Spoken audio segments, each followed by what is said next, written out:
A lone black soldier stood bound to a tree in broad daylight, her wrists tied with coarse rope that bit into her skin.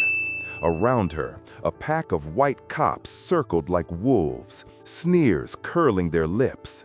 They laughed as if the sight of her struggle was entertainment, ripping the hard-earned ribbons from her chest with a cruelty that cut deeper than any blade. They thought she was weak, just another nobody to mock, humiliate, and discard. But what they didn't know, what they couldn't see, was that beneath the calm in her eyes burned the fire of a warrior. Within moments, those same officers who jeered at her would fall, broken and humiliated. They had chosen the wrong target. "Don't move!" The command exploded like thunder across Ironwood Park. 6 officers stood in a circle, blocking her from every side. At the center of their wall stood the soldier, a black woman in her late 20s, her back pressed against the bark, the ropes digging tighter every time she shifted. Her uniform was simple, an olive green t-shirt tucked into rugged cargo pants, boots scuffed from years of use. The sunlight bounced off the rows of service ribbons pinned neatly to her chest, proof of sacrifices she had made in deserts and battlefields far from home. Her name was Sergeant Maya Johnson, and though her body was bound, her spirit was unshaken. "Don't move!" The command exploded like thunder across Ironwood Park. 6 officers stood in a circle, blocking her from every side. At the center of their wall stood the soldier, a black woman in her late 20s, her back pressed against the bark, the ropes digging tighter every time she shifted. Her uniform was simple, an olive green t-shirt tucked into rugged cargo pants, boots scuffed from years of use. The sunlight bounced off the rows of service ribbons pinned neatly to her chest, proof of sacrifices she had made in deserts and battlefields far from home. Her name was Sergeant Maya Johnson, and though her body was bound, her spirit was unshaken. Officer Brent Calloway, tall, broad, and smug in the authority of his badge, stepped forward until his shadow fell over her. He leaned close enough for her to smell the bitter stench of his breath. "You think this is funny? Walking around dressed like a soldier? Wearing medals you didn't earn?" His voice was sharp with anger, but his eyes revealed something darker. He wasn't after justice, only domination. Behind him, the other officers barked out cruel laughter. "Look at her," one sneered. "Whole park out here, and she thinks she's some kind of war hero." Another officer chuckled. "Bet she stole that uniform from a thrift shop, or maybe her boyfriend." The air filled with their jeers, heavy and merciless, slicing into the silence like knives. Maya's gaze never shifted. Her eyes locked on Calloway's, steady as stone. She didn't speak, didn't flinch, didn't give them the satisfaction of fear. Her silence was louder than any word she could have spoken, and it only fueled his rage. "You think you're too good to answer me?" Calloway snarled, jabbing his finger at her face. "Nah, you don't get to stand here looking proud. You're nobody." With a violent tug, he ripped one of her ribbons from her chest and hurled it to the ground. The metallic clatter echoed across the park, small yet deafening. A few children nearby gasped before their parents dragged them away, heads down, desperate not to be noticed. The crowd of bystanders grew, but no one dared step forward. "Let's teach her a lesson," Calloway growled, his voice carrying across the open field. The officers closed in tighter, hands resting casually on tasers and holsters. Not because they needed weapons, but because they knew the sight of them alone could silence a crowd. Maya inhaled slowly, the ropes biting harder as her chest expanded. She remembered her grandmother's words. "Don't waste breath begging men who only want to see you break." So she didn't. "You're a fraud," Officer Daniel scoffed. "Always pretending, always acting like you earned something. You didn't earn nothing but a jail cell." "Better yet," another officer added with a cruel grin, "let's leave her tied up here. Let everyone see what happens when you lie about being a hero." The laughter thickened in the air, fueled by arrogance. A man walking by with his wife whispered, "Shouldn't someone stop this?" His wife gripped his arm tight. "Don't. They're cops. You'll get arrested too." And so they walked faster, eyes down, like the rest. Inside, Maya's chest burned. She had felt this before, in restaurants where her presence was ignored, in stores where eyes followed her suspiciously, in interviews where her resume was praised, but her skin was judged. But this moment was different. This was raw, naked cruelty. And yet, beneath the humiliation, she held steady. Because she knew the truth. Sergeant Maya Johnson, 10 years in covert operations, 4 tours overseas, a combat veteran whose ribbons weren't bought, but earned in blood. She remembered the rattle of gunfire in Afghanistan, the choking dust storms of Iraq, the weight of wounded brothers and sisters she had carried to safety on her back. And now, tied to a tree in the country she fought for, Maya, mocked by men who had never left their county line, Maya felt a familiar fire stirring. Calloway smirked, spreading his arms to the small crowd that lingered in uneasy silence. "You all want a show? Watch this faker get what's coming." No one spoke, no one moved, but every eye stayed fixed. Maya finally broke her silence. Her voice was calm, even, but sharp as a blade. "You finished?" Calloway's smirk faltered. For half a beat he froze, then laughed loud enough to mask his unease. "Finished? Oh no, sweetheart, we're just getting started." He leaned closer, veins straining in his neck. "You got no idea who you're messing with." Maya's eyes narrowed, her words cutting like steel. "Neither do you." The crowd stirred, whispers rising. Something about her silence unsettled them. Something about her calm smile made it clear this wasn't over. The rope dug into her wrists. The bark pressed harder against her back. Every tick of the clock felt like a countdown. And when it reached 0, no laughter would remain in Ironwood Park. "Hold on," a voice from the crowd shouted. "Where are you watching from? Drop it in the comments, and don't forget to subscribe for more stories like this." The rope gave way. It wasn't loud, but the quiet snap carried like thunder through the park. Every head turned. Officer Calloway's finger, raised in accusation, froze mid-air. His jaw tightened, his eyes wide, as if the world had stopped spinning for just a second. Sergeant Maya Johnson stepped forward.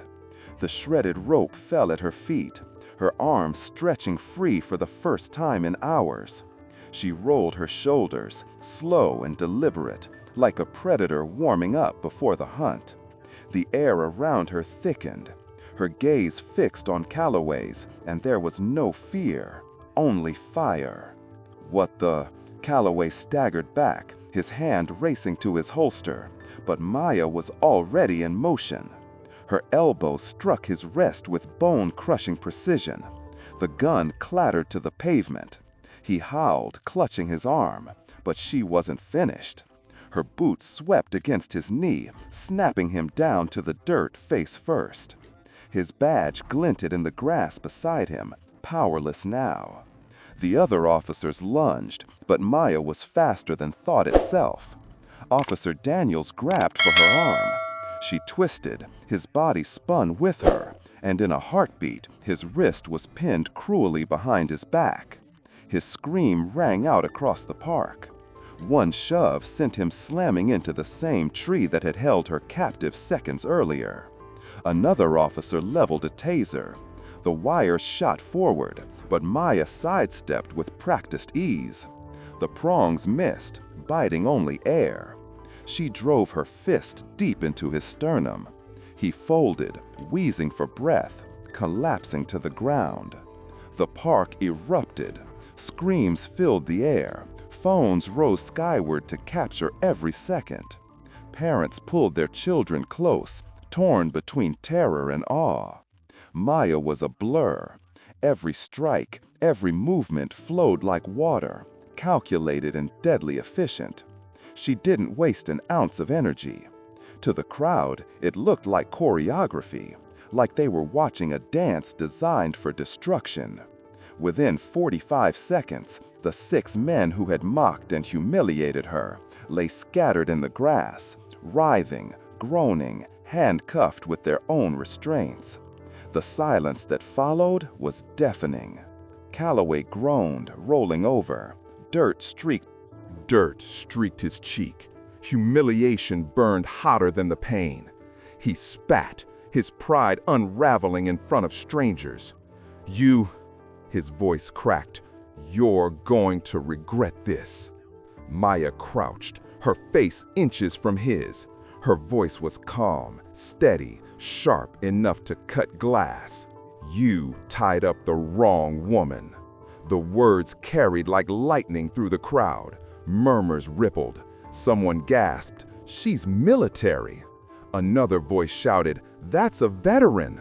Maya stood tall, reaching for the worn leather wallet in her pocket. She dropped it squarely on Calloway's chest. It flopped open, revealing her Department of Defense ID. Her photo shone under the lamplight. U.S. Army, Special Forces, Sergeant Maya Johnson. Calloway's eyes widened. The crowd leaned closer. Camera zoomed in.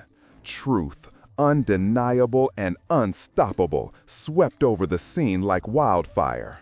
Sirens pierced the night. Blue and red lights slashed through the trees, growing louder as vehicles skidded into the park. Backup had arrived, but not the kind Calloway prayed for. 3 black SUVs braked hard against the curb. Their doors swung wide. Out stepped men and women in tactical gear, their uniforms crisp, their movements deliberate. These weren't beat cops. They weren't local. They were elite. Maya's eyes softened for the first time that night. She knew the patches on their arms. She had bled beside them. These weren't strangers. They were her unit. At the front strode Captain Elijah Ward, tall, broad-shouldered, his jaw scarred by years of war. His voice carried the weight of command. "Sergeant Johnson, you good?" Maya nodded once. "Handled." Ward's gaze swept the broken officer sprawled across the dirt. His jaw tightened. Pathetic.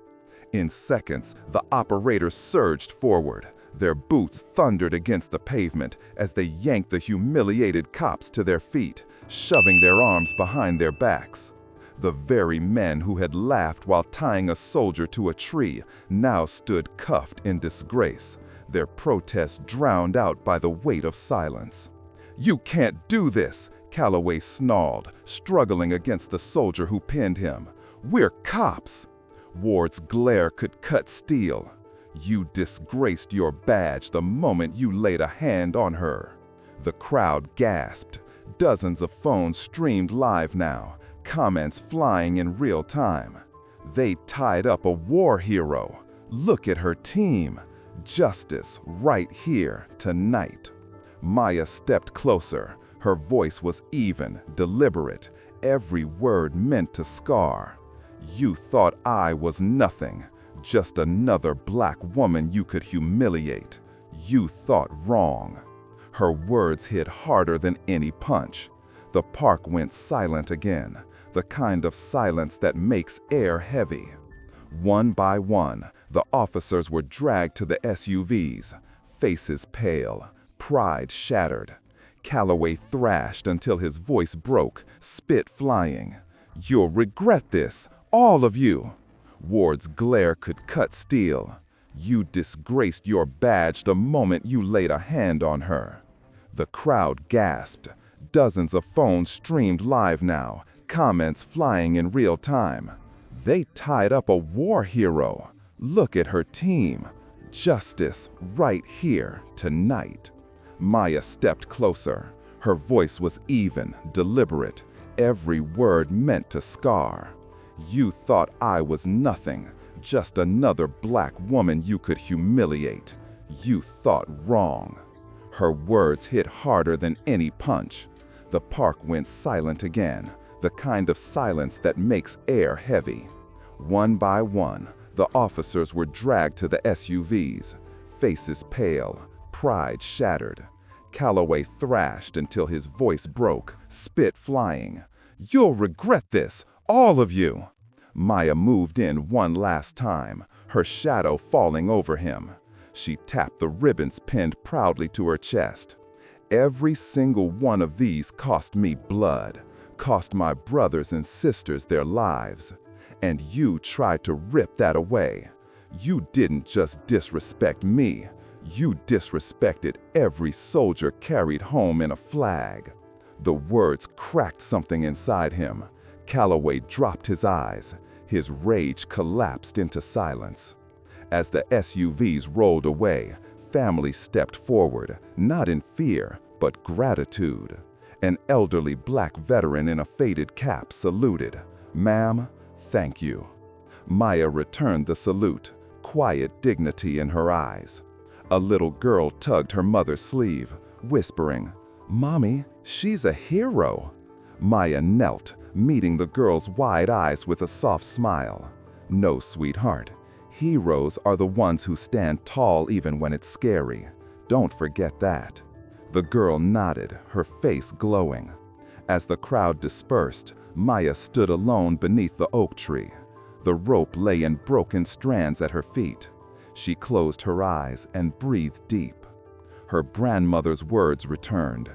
"Don't waste your silence on men who only want to hear you beg." Tonight, silence hadn't been weakness. It had been power. Maya whispered to herself, her voice barely audible, yet louder than thunder in her heart. Never mistake quiet for weak. And with that, she walked away, leaving Ironwood Park changed forever. Money can crumble, reputations can fall, and even the strongest hearts can break. But true courage never fades. Sometimes the one everyone underestimates is the only person strong enough to stand. If Maya's fight for dignity and truth touched you, hit that like button, subscribe to Unknown Stories for more powerful tales, and share this video with someone who needs the reminder. Real strength isn't just about fists or medals. It's about rising when the world expects you to stay down. And when silence breaks chains, it becomes the loudest voice of all.